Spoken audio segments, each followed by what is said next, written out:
You know what's strange, Mr. Baylor, the fact that I went to Harlem last week for the first time. It was amazing. I went to Schaumburg.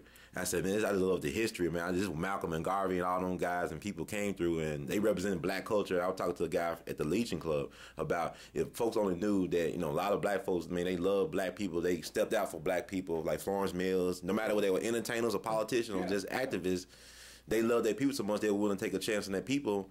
And they'd probably be so let down how things turned out. You know, they were the old-fashioned. That was an old-fashioned term. That it's unfortunate that we have completely don't even deal anymore. Mm-hmm. My granddad, I remember my grandfather and his buddies. I used to sit around, hear them talk, and they would call somebody who was doing something for the folks. Mm-hmm. They call him he's a race man. Mm. That was the highest compliment they could pay you. Mm. He's a race man, which means that he was looking out for everybody. He was just looking out for himself. Mm. Or she's a race woman. But we don't have that terminology anymore. Our friend called it self-pronoun generation now. He's a race man. I remember I was in Richmond, man. Mm-hmm. I had not heard in a long time. Then this brother I was talking to, and he looked like he was real light skinned. Mm-hmm. You know, looked like when he was talking about somebody else in Richmond, he said, "Yeah, he was a race man." Mm. And I said to myself, "I wish we had that concept back again."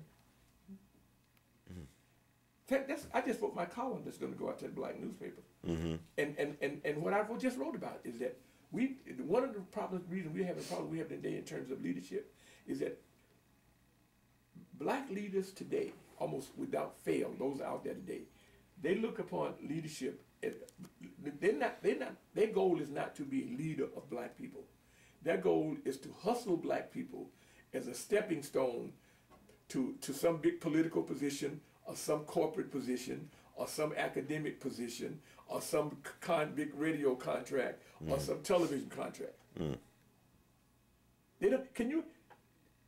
I don't think Malcolm X or Martin Luther King or Medgar Evers would ever have run for office, because they know if you get in office, that's going to limit your ability to be a leader of your people.